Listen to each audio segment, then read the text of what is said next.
We're gonna paint this painting today. It's at the end, so you gotta watch the whole thing.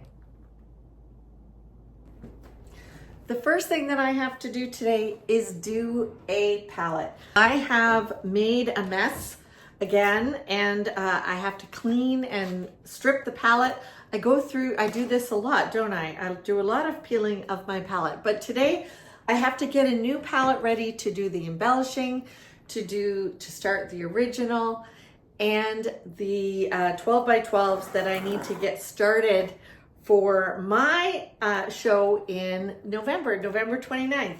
Black Friday is going to be the show for me, where I'll have about 15 pieces in it, and that's a really, that's a lot. But coming up October 10th, with Ellie Milan and her husband John as headliners, the Square Foot Show at squarefootshow.com is going to go live, and you're going to find about 20 pieces by Ellie and John and 3 from me. And they're all on sale for $300 US or $350 Canadian. It's gonna be really fun. So go to squarefootshow.com on October 10th at 8 p.m. Eastern Standard Time, and you will get a deal. But now, let's do the palette. So this is my great system from IKEA. It's a whole stack, 6 drawers. They're only about 6 inches deep, and they are fantastic. I fill them with reference material. I fill them with paint. I use dividers, silverware dividers to divide. So here I am just putting out my paint, and I really, honestly, guys, have no rhyme or rhythm. I do tend to put, it's interesting, I always do this, I tend to put magenta in one corner, gray in another corner, but wherever the blues end up, the blues end up. And the oranges sometimes go down the middle. There's no rhyme or reason. I know that some teachers teach, here, look what I'm doing. I'm actually lost the lid to this paint, so I am plugging it with the plug of dried paint that came out. But I do always put my whites, my greens together in the bigger side of this Magello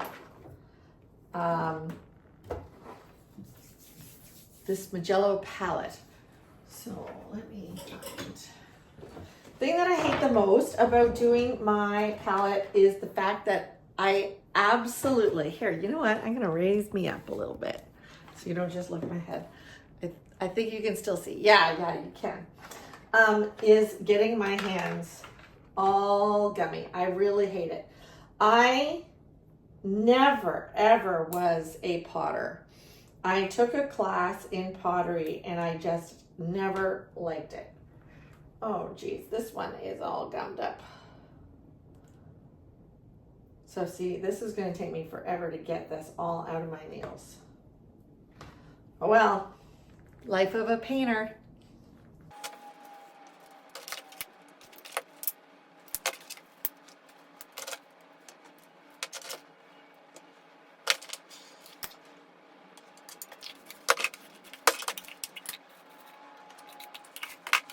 I do have a cloth that I'm wiping this off on in between dipping, but I tend to dip similar colors, if that makes sense. So then if I do get paint, if I do get like this yellow paint in my orange, it's no big deal. I use the same dipper. It just starts my color mixing for me.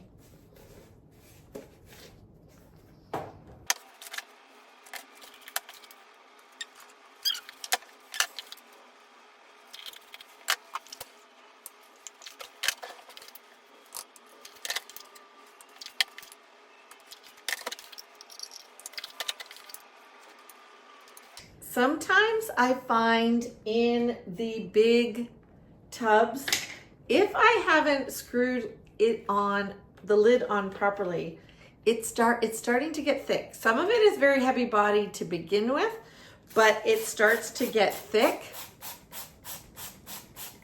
So I'm just I put on my palette what I wanted for this, but I am simply spraying it down, and the next time I open it, I'll mix it up.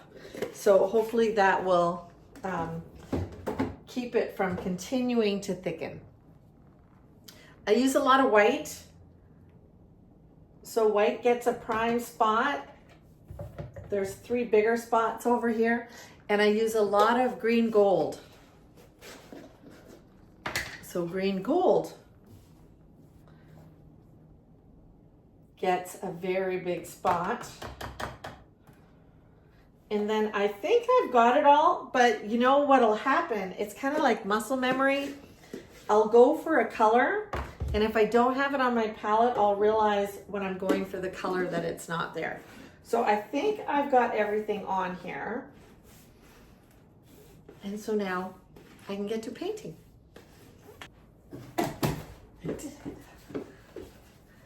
I did it. I got down to 12 by 12. Okay, now I'm going to start working on a little 12 by 12.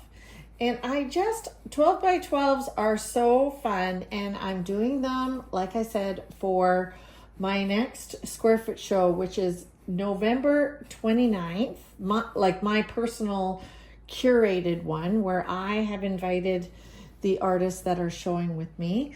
There will be probably about 30 artists that I have handpicked, and these are artists that I absolutely really love their work and who have done really well in the show before. So I'm going to be working on a little island, because I find islands, just people like them. They're fun. There's something kind of romantic about them. And I, at this point, can simply draw them out and honestly do them in my sleep. So you'll see that we're starting again with a red canvas. And then I'm going to do a quick inking in of this image. Just to solidify where I want things. So here I'm drawing 3 little rocks or a rocky island. This is where, when I was talking to you in another video about florals, this is where I want a variety of sizes, okay? Don't give me 3 exact rocks, exactly the same. I want to see a variety of shapes and sizes. So that's one of my biggest tips, is when you're doing multiples of something, multiple flowers, multiple trees, give me a variety of shapes. Okay. All right, so I'm getting in my rough marks. Here's the land behind. All right.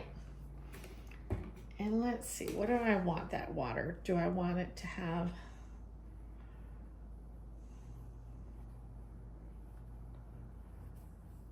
kind of give some direction? All right. Now, usually I let the inking stage dry, but I don't mind if it kind of blends in. And here I'm going to spray my palette. My palette has been on here for a good hour or so. Just give it a little bit of a mist.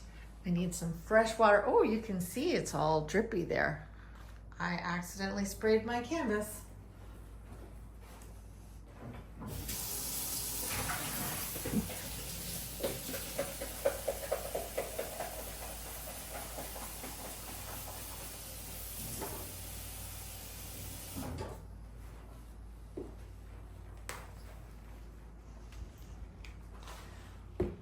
Oh, looks like I will have to do a little bit of reconstruction because I accidentally sprayed.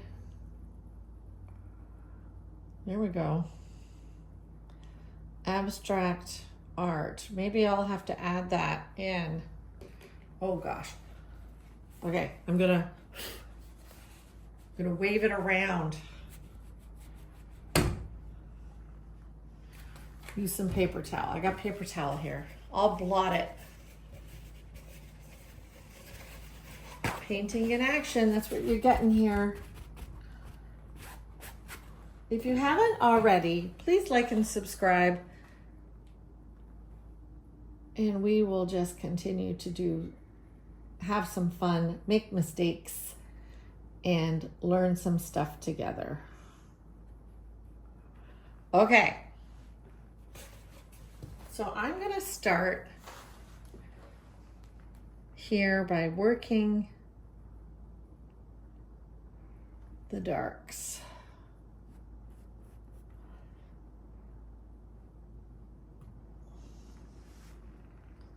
Make sure.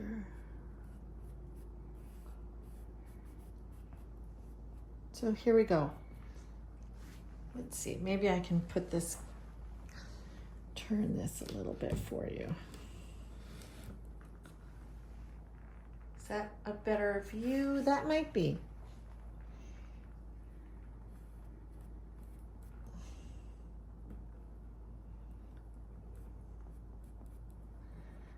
So I'm working the darks, but even when I work the darks, I do the technique that I use. I use lots of different colors in my brush. And here all I'm doing is identifying, again, the middle ground. So I've right away gone to the middle of the painting. I'm not doing the background, I'm not doing the foreground, which at this point would be the water. I'm doing the middle. So I immediately just lied to you too, because here I have identified a lighter element, but for me, most of the time I am doing the darks, but here I don't want to lose these yellows and highlights, so I want to identify them before I keep going. Okay.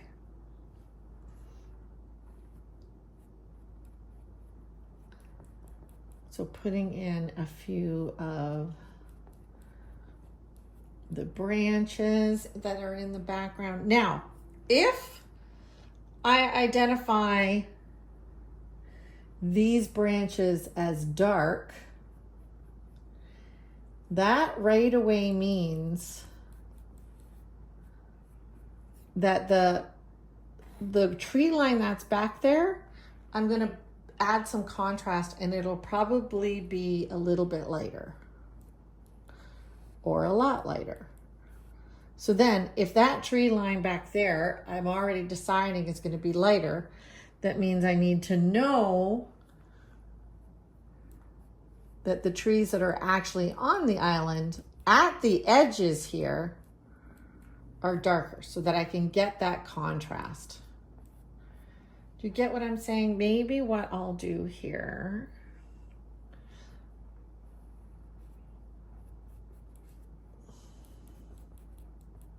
and you all know when I stop talking, it's because I'm thinking about something. But I just love this technique because it really, you don't have to paint each individual needle. You look at the shapes of the tree as a whole unit. And here I'm going to identify a highlight over here.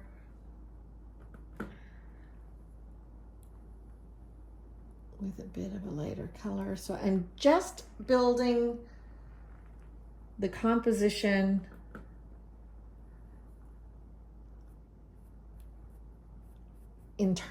mostly in terms of value, right? The lights, the darks, and I'm getting in some of the color.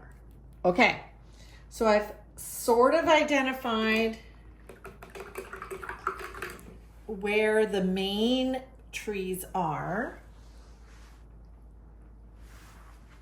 Now I'm looking in the camera and you don't see a lot of variety in those strokes, but believe me, they're there.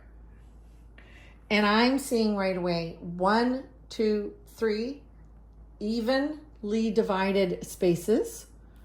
So I'm going to get rid of that because I don't want that. That's what I don't want to ever see, you know, like 3. And the fact that they were all like a column or and evenly spaced, that is a much more dynamic kind of thing. So now I'm going to do some of the rocks. I use a lot of Van Dyke brown. I used to use this gorgeous quinacridone burnt orange. However, they discontinued it. And I cannot get quinacridone burnt orange. So I tend to try to make it out of magenta and orange, and then I touch it to Van Dyke brown to get those really rich. And the dioxine purple is also something that I will touch to the brown and orange to find the deeps and the darks in the rocks. The purple, that dioxine purple is just amazing. Okay, so I've decided that the light source is coming from the right. You see how it's hitting, you know, this tree is in the foreground, and it's hitting this side of this conical tree, and I'll probably have to get a little highlight here, but it's going to be hitting this side of the rocks.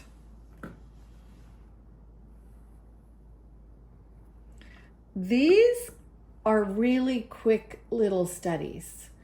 They're just great, and my technique works really well for them because I don't have to keep going over and over my strokes to establish rocks. And the burgundy that I started with is coming through and making some neat surprises.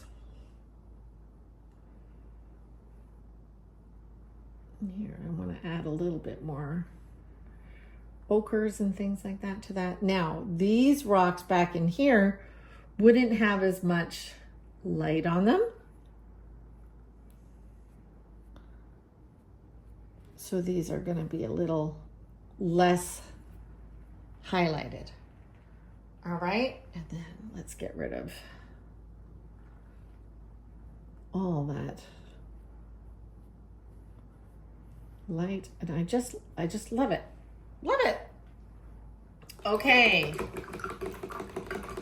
So where will I go next on this? I think I'm going to show you what I'm talking about with the contrast of the middle ground and the background. So I'm going to add a few more things to this tree here.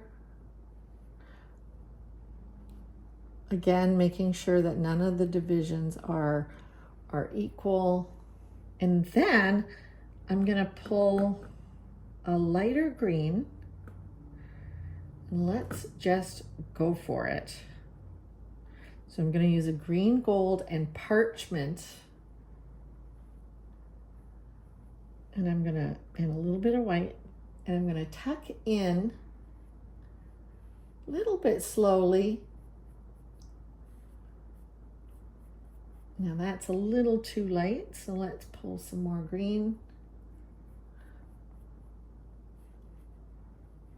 And there I'm building in quick strokes and shapes the landform or the shore behind that island. Okay, see how that worked there? Let's go to the other side and let's Now, again, the light source is coming this way, so this side could actually be lighter. And what I've done, my horizon is going to be the same, so that means this is this little island is directly in front of this shoreline. And I like to paint the sides while I go. Okay, so now we're lining up. Woo.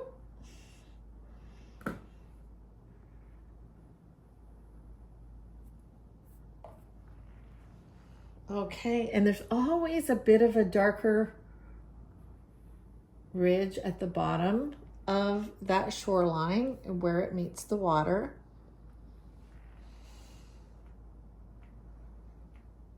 Okay, now you are seeing this on an angle because I can't put the camera directly in front of this.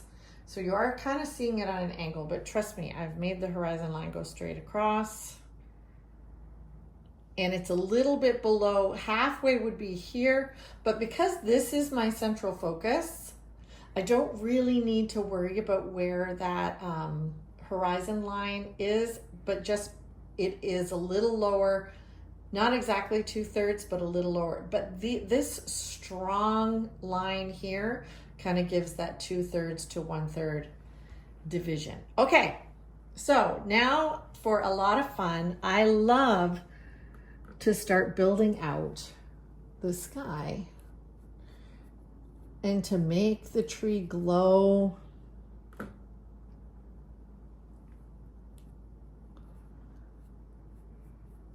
And when I'm building out towards the sky, I'm kind of starting with a green because I'm building more branches as I'm going here.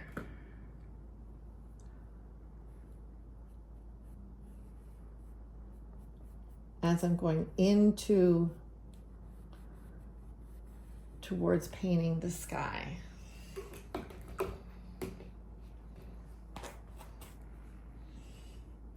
And this is where I don't always know exactly how to describe what I do here, but this layering technique allows me to build more branches as I layer again when I go to do the clouds and sky. So here I've got a little bit of a darker blue, and I'll show you how that works when I start that layering. So here I am just coming in around the edges.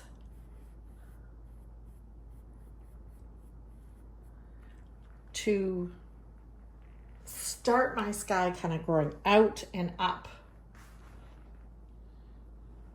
I like my skies to live from the painting, not on top, behind the painting. Okay. And I often really like to encircle, make sure that everything is, these branches that I initially made are encapsulated with the beginnings of the sky. And I'll show you why in a minute. Maybe I will be able to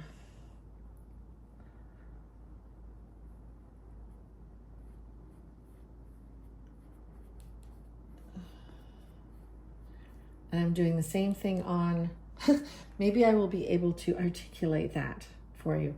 Don't know, but see, I'm painting and thinking. So you're getting what you get here. Okay, so again, I've built kind of another layer of trees in behind my tree row, and I'll show you how I identify that now. I'll do quite a dramatic white sky so that you can see what I'm doing. Okay, I'm gonna move the camera. I'm gonna get in close so that you can see. Hey, there we go. All right, so I never like to, you know, just go directly to white. White is always my last. So this is white with Indian yellow. And once again, I'm building out. But the contrast between the paint color I'm applying now will create, here, I'll do a really skinny branch for you. You see how I just did a skinny branch? There you go. And then the blue, I'm actually gonna leave you with a blue branch there.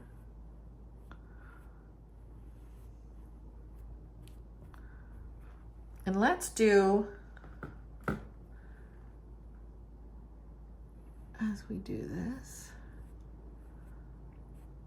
I'm gonna do a taller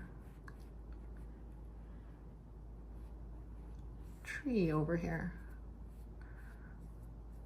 You see how I've now built a second layer? Get to the end of a tree line. Okay, let's see what we do right in front. Now the camera is right in front of me, so if I hit it, you'll understand. So now I'm going to touch a little bit of pink, hot pink and white and that Indian yellow. I got a little drip. Pick that up with my finger. But the way my technique works is that I've got many things on my brush and I blend them right on the canvas. All right, now I'm gonna come over to this side and build in a few branches for you to see that technique, okay? So I've got some blue and white on my brush and I'm just making a sharper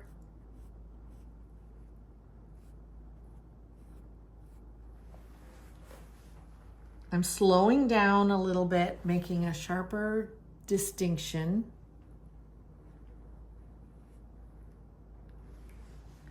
And that just created, see the darker branch that I had in front? I've now created a branch in behind.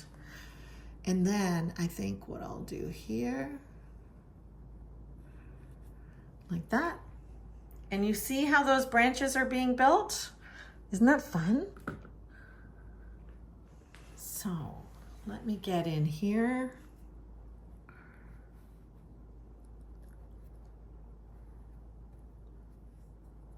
Can you hear me breathing? I'm really close to the camera. And there I'm building again a few layers. So now this island has more depth as far as thinking that there's trees in behind the trees in front. Okay, so let me get up here. I think I'm gonna pull the blue sky down in.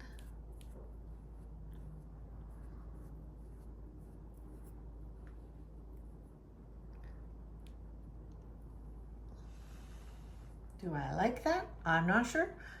We'll see. I think I actually want to go do the hot pink.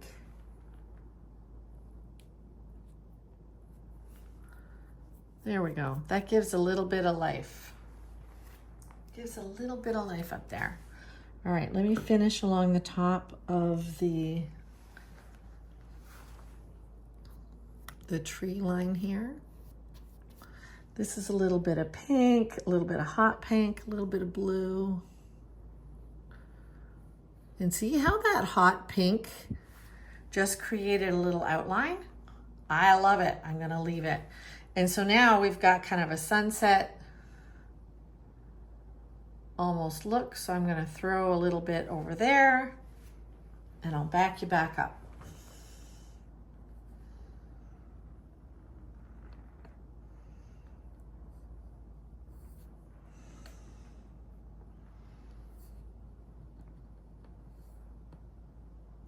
Okay.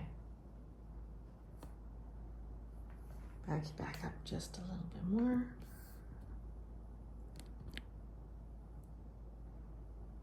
All right.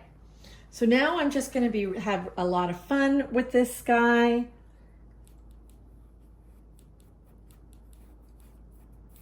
And just fill it in.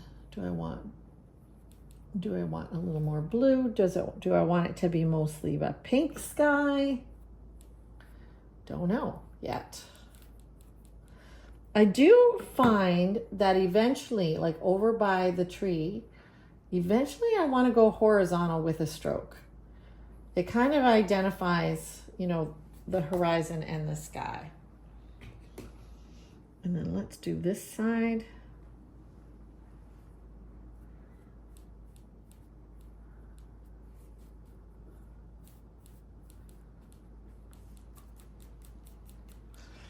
And remember, this is the first layer. Most of the decisions are being made, especially on a 12 by 12 here. I'm not going to come back and do, you know, so much more. But there's where I want to get that horizontal line. Okay. So we've color blocked now the whole back.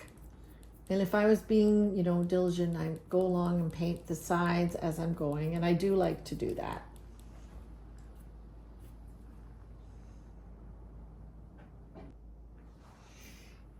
My husband came in and I took a little break there. Sorry.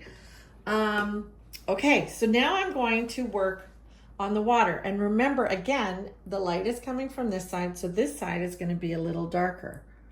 So I'm picking up a variety of blues. And this is what I call the color blocking stage, remember. And I twist and turn my brush. And it gives all sorts of really neat striations into the water. And now, you know, it's a little dark. So I'll add some white to my brush. This kind of represents the shadow that would be behind this rock. The light would be coming this way. It would hit over here.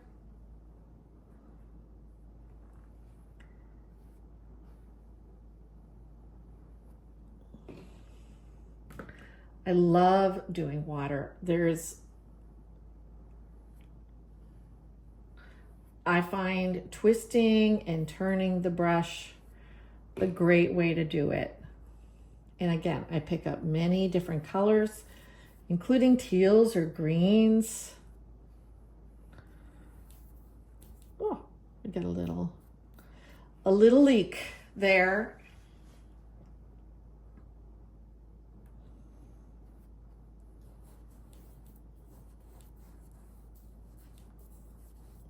Okay. Kind of giving me some movement here. And now, remember, I am going to be putting another layer of color over, but maybe we'll get in and identify a little bit. There's the shoreline. And now let's pull over here. So this side would be a little bit lighter.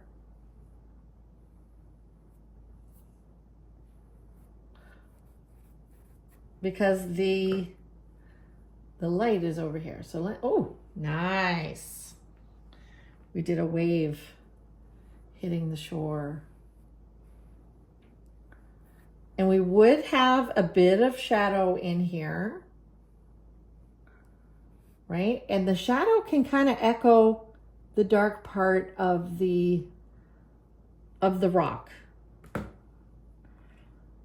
So if I'm going to show you that, let me show you here.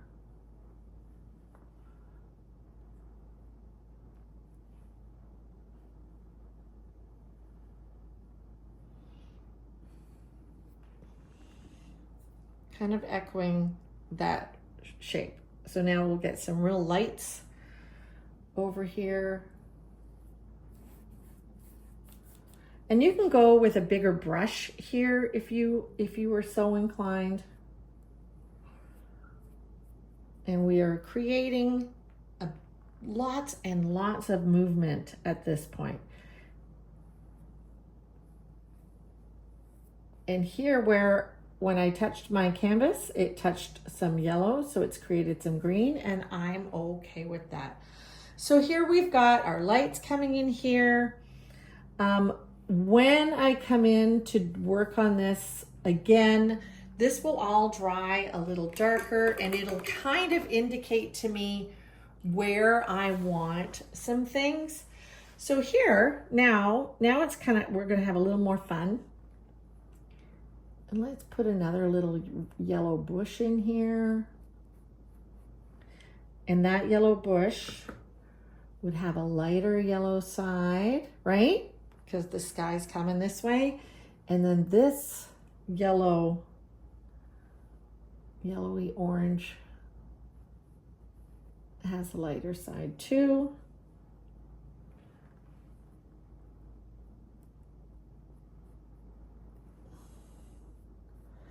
And here I'm just kind of building and letting whatever comes out, come out. So here I want to put a few little pine trees. I feel like Bob Ross. Let's put in a few little pine trees.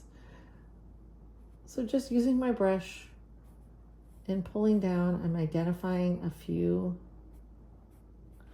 twigs, and in behind it,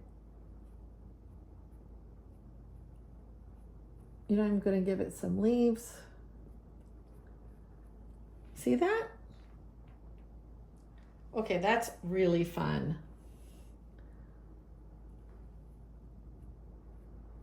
I feel like I'm on a roll today. And you'll pop around and back and forth, identifying a few trees in the background.